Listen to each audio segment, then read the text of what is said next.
So the Mustang lives? Yeah. It's been sitting too long. I think the alternator's bad. Everything right. I was all excited. I'm about to go see my nephew's baseball game. I was going to take the Mustang out since it hasn't seen natural sunlight in like 6 months. Well, I mean, the good news is, I don't know if you guys remember, it used to have that wrap on it, and it used to have like anodized red, right? That was the color. Yeah. And now the wheels are what? Anodized aluminum. Anodized aluminum? Yeah, dude. It looks freaking awesome. It looks, it's not going to come out on camera because they just look like silver, but see if you guys can kind of see that. The camera just won't pick it up, but yeah, it looks a lot better. So we have Turner's car in. Turner's car is going to get full clear bra on it and then a full ceramic coating over top of it. If you don't follow Turner, you've probably seen him recently in the videos with myself and Mike. He just picked up this McLaren Orange 570S Spider. Got the MSO titanium exhaust on it. He's got some really nice spec on it, matching calipers. His door sill, the car's locked right now, but the door sill's all carbon instead of carpet. Spiders look, like I said, so much better with the buttresses here, and then they have a higher lip to them, so they really look nice. What I'm here to do tonight is I'm gonna get this all washed up, get, you know, most of the gunk out of here, make sure this is all cleaned up so that way Shane can bring it into the shop and go ahead and wrap it. We're gonna do doors forward, A-pillar down, all that, and then this back piece right here is going to be fully wrapped, so there's no kick up from the rocks or anything like that. So I'm gonna wait till the sun drops, get it all cleaned up for him so we can get it pulled in and get started on that. Once that's done, we're gonna let that cure out for a couple days, go through and do the coating process, let that cure continued for some more time, and hopefully he can pick it up here in 6-7 days. Just badass out. Yeah, bro, that's like 300 pounds.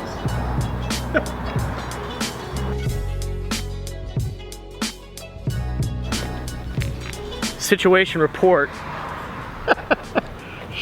Shane's super stoked. Alternator still isn't working, so she'll be parked over here until that gets fixed. Poor guy. I know the feeling, man. I was really hoping to drive it for that. I just want to freaking rock it with them wheels. Look at Curtis. God, I'm so bummed. These two goons with jumper cables. I don't know if that's safe at all.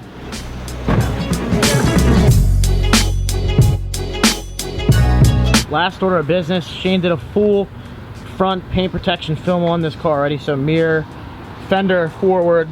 It's a really nice color. It's like a powder baby blue, but that's finished up. It's been curing about a day, so I'll pull that inside here, and then hopefully this weekend I'll get a coating on there. That'll cure. It's been a really busy week here. Normally I do personally myself maybe one car a week, just because again this is not my full-time job. This is my business that I run after hours, but kind of worked out that Shane's able to get this done earlier in the week and we can get everything taken care of by the weekend. So hopefully he can pick it up on Sunday because the weather's looking okay right now, but PA here, you never know, it could snow tomorrow. Now before I get started on washing this, I have a ton of people always asking me this question. They say, you know, if you're using a pressure washer, what are you using? Now, believe it or not, I'm using something super cheap, super simple here at the shop. Now, I am working on kind of adapting it to Matt Mormon from Obsessed Garage to kind of a shorty osmotic wand solution and a bunch of stuff.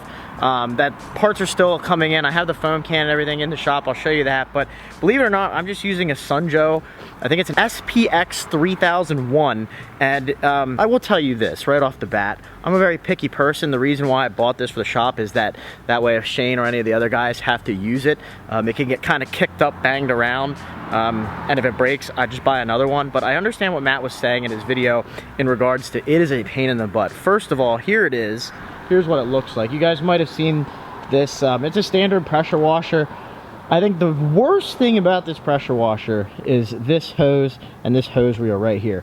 It's only like a 20-foot hose, so it really, like, you have to have the pressure washer close to you, and the cord is what that's like the long stretch. They want you to bring the pressure washer to the car, which I don't necessarily agree with. It's kind of annoying to have to lug all this out, especially with the hose and everything, because the hose connection's in the building. So they give you this short cord which doesn't even reach around the car. So I have to take this, move it over to the side here, do this side and around the back, then come around the other side, pull it and park it here and do the rest.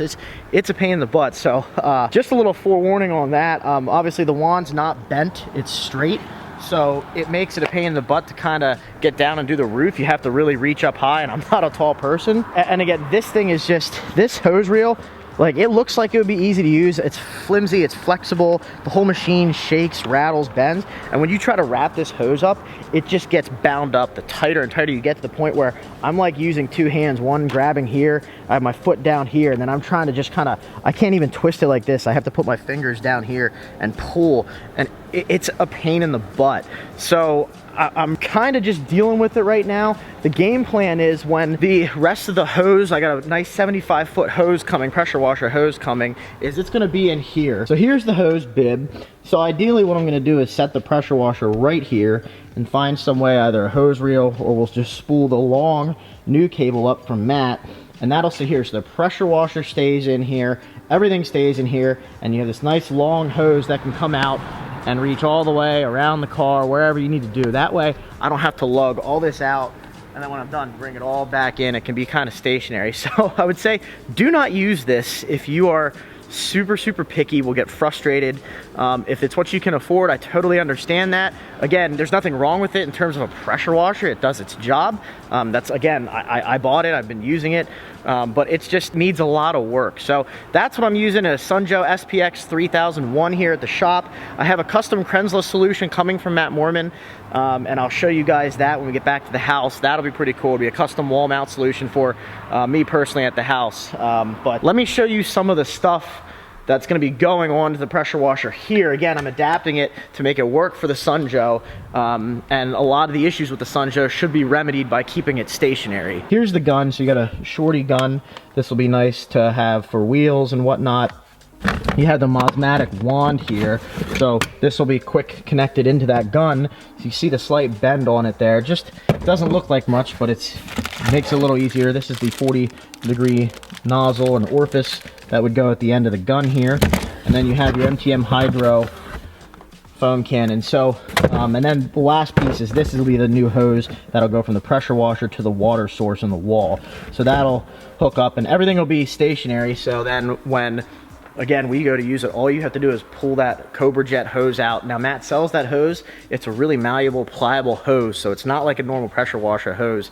That's why I went with it. It's kind of pricey, but you know, he's done all the research on it, and he's kind of similar in my viewpoints on things. So if it works for him, I'm sold on it. So that'll be coming. We'll get that all wired up. I'll show you the custom solution that I'm prepping for and kind of how we're gonna do that. Like, see, it's a total nightmare. It gets all tangled up. I mean, it does the job when this is all pulled out, but you know, I had to move it all around. It's just, it wastes so much time. Anyways, let's get this pulled in and dried off.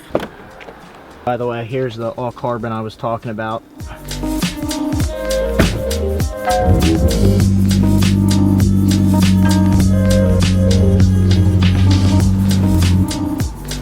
Little trick when you're working with these cars, you always open both doors so a bunch of water runs down. You get a lot of water in here, but it also helps a lot of the water in the crevice on the 570 kind of run down. So got John's 570S ready to go.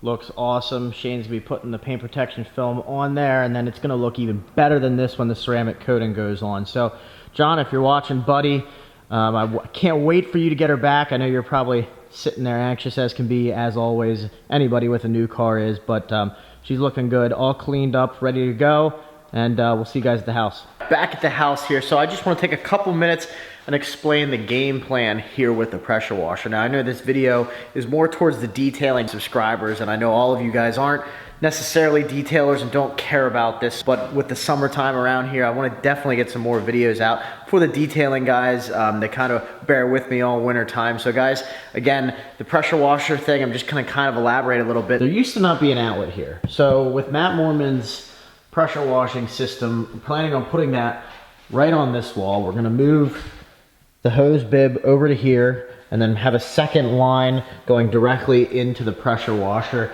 And what I'm kind of thinking is washing the cars in here, especially during wintertime, this is on a slight grade. So water does run out. There is no drain, but even if the water isn't running out right away, I'm gonna just get a squeegee brush, a floor squeegee, and kind of just push it out. That way I can crack the garage door just a little bit. In the wintertime at least, even in the summertime when it gets too hot with the sun, I can still wash in here. It's very well lit.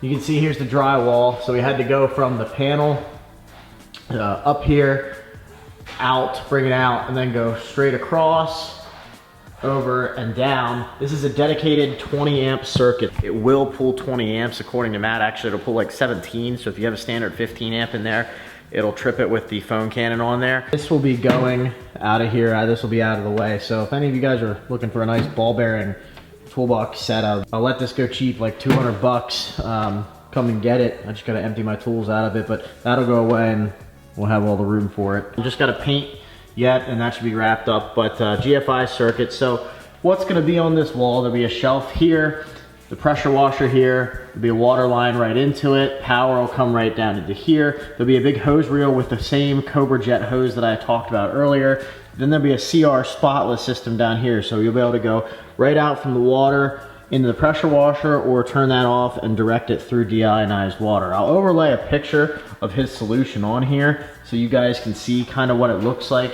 Now, it is very expensive, I will say that, but Matt's stuff isn't necessarily the cheapest. You know, he spent a lot of time and energy working towards perfecting this custom solution, and especially the Kranzla solutions that he offers. You know, he spent a lot of time, a lot of money piecing things together, putting it together. And obviously if you need to use the Sunjoe and that's what's in your budget, absolutely go for it. Get what works for you. But if you have the funds, if you have the means to get something like this, I urge you to, because if you're like me, if you're like Matt, if you're like a lot of my detailing friends, you are super, super picky, super, super precise.